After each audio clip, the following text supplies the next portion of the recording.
سلامونه ملګرو، هیله ده روغ جوړ او د صحت په جامو کې به وئ راته. دوستانو زه بیا هم تاسو ته نن ورځ د یو نوي ویډیو سره راغلم. دغه ویډیو کې غواړم تاسو ته د اوپن ایکس ټیسټ نټ چې موږ په تیره ویډیو کې جوړ کړ د دغه ویریفای کول تاسو ته دروښیم.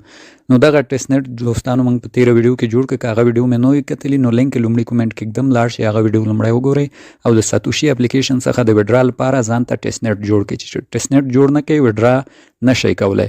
او چې کله مو ټیسټ نټ جوړ کړو نو راشئ دوستانو دې ویډیو کې باید موږ هغه ټیسټ نټ ویریفای کړو. نو 15 پوښتنې له موږ څخه کوي، 15 واړه چې سم ځواب کړو نو زموږ ټیسټ نټ ویریفای کیږي دوستانو. نو ډېر اسانه ده، او که پوښتنې غلط هم ځواب کړو نو زموږ ټوکن نه سوځي او هیڅ کوم مشکل زموږ اکاونټ ته نه جوړي. نو ملګرو راځو دې ویډیو کې همدا طریقه تاسو ته ښیو. که زموږ چینل کې نوي چینل در سره سبسکرایب، ویډیو در سره لایک کړئ. راځو د خپل ویډیو ته دوستانو. تاسو به لومړی دوستانو خپل میټاماسک براوزر ته راشئ او میټاماسک والټ ته راشئ او دغه د براوزر نښه ووهئ. دا چې مو ووهله دا ډول صفحه راځي. دلته به پورته ملګرو تاسو دغه د سرچ برخه باندې کلیک وکړئ او دلته چې کوم لینک وي له مخکې هغه به تاسو پاک کړئ او دغه لینک به دلته ورکړئ. دا د ویریفای کولو لینک ده. دا لینک زموږ ټلګرام چینل نه اخیستلی شئ. دا چې مو ورکړه سرچ آپشن به ووهئ نو اوس به په تمه شو موږ ته د ویریفای کولو صفحه راوړي.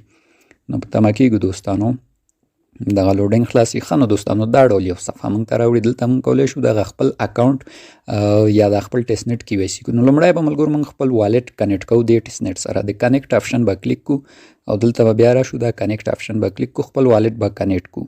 نو بیا هم په همدې کنیکټ کلیک کوو. اوس په تمه کېږو. نو دغه د دوستانو زموږ والټ کنیکټ شو او دغه ډول یو آپشن راځي چې والټ کنیکټ شي. او دوستانو دا لاندې هم تاسو ته یو لیکنه لیکلې ده چې په دې کې تاسو ته لیکلي که کی واي سي تاسو سم اپلوډ کړئ او کی واي سي مو سبمیټ شي نو لس USDT د ټیسټ لپاره درکوي. د کی واي سي د ترسره کولو لپاره ملګرو دلته تاسو دا آپشن وینئ په نوم د سټارت.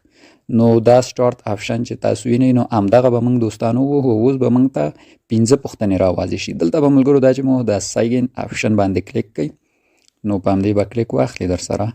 اوس به موږ ته کی واي سي واضح شي. دا ډول کی واي سي د ملګرو څنګه چې وینئ دلته 15 پوښتنې دي.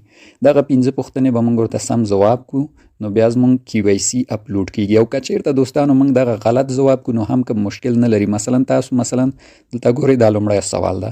نو ما نه دا سوال کړی، که په دې کې زه غلط ځواب ورته غوره کړم بیا کله چې سبمیټ آپشن ووهئ تاسو ته خپله وایي چې ستاسو دغه ځواب غلط ده، در سره ایډیټ کړئ. او همداشان تاسو ته د هر پوښتنې لپاره 4 ځوابه درکوي. نو تاسو به ملګرو له همدې 4 ځوابونو څخه یو ځواب ورته غوره کړئ. هر سوال ته یو ځواب، کم چې ستاسو په نظر سم راځي کلیک به پرې وکوئ. او چې کله مو دا ټول کلیک کړه دوستانو نو لاندې به سبمیټ آپشن ورته ووایي. او همداشان دغه پوښتنې چې دي هر چاته مختلفې راځي، داسې نه وي چې ټولو ته یو څه وي. نو هر چاته مختلفې راځي. مثلا هر چاته دا وینئ هر ډول پوښتنه مختلفه وي. نو دوستانو زه راځم د ویډیو سکیپ کوم، دغه 15 وړې پوښتنې ورته حلوم او بیا تاسو ته درښیم.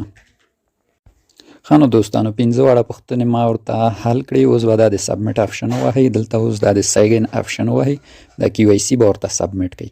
نو ملګرو که دې کې تاسو غلط ځواب ورکړئ دا پورته ګورئ تاسو ته لیکي چې سبمیټ فیلډ شو، نو تاسو غلط ځوابونه ورکړي.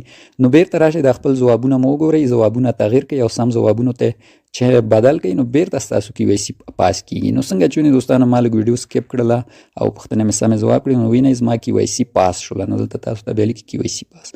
او همداشان دلته لیکلي وینئ ملګرو چې د کی واي سي پاس کولو سره لس ټیسټ USDT تاسو ته درکوي. دا د ټیسټ نټ لپاره د حقیقت نه لري، ټیسټي دي. نو زه راځم که د والټ برخه هم تاسو ته دوستانو دروښیم. دا وینئ دلته لس USDT هم موږ ته د ټیسټ په شکل د ټیسټ نټ لپاره راکړي. نو ملګرو دغه ټیسټ نټ جوړول او د ټیسټ نټ ویریفای د ساتوشي اپلیکیشن څخه د وډرا لپاره ډیر مهم دي، ځکه موږ ته وډرا په همدې ټیسټ نټ کې لاسته راځي. نو ملګرو دغه زموږ ویډیو هیله ده د خوښې وړ مو ګرځېدلي. او که کوم مشکل په دې ویډیو کې یا تیره ویډیو کې تاسو ته موږ ته په کامنټ کې ولیکئ، موږ به تاسو ته حل کړو. نو دغه زموږ ویډیو وه. نور تاسو په خدای سپارم. د خدای په امان.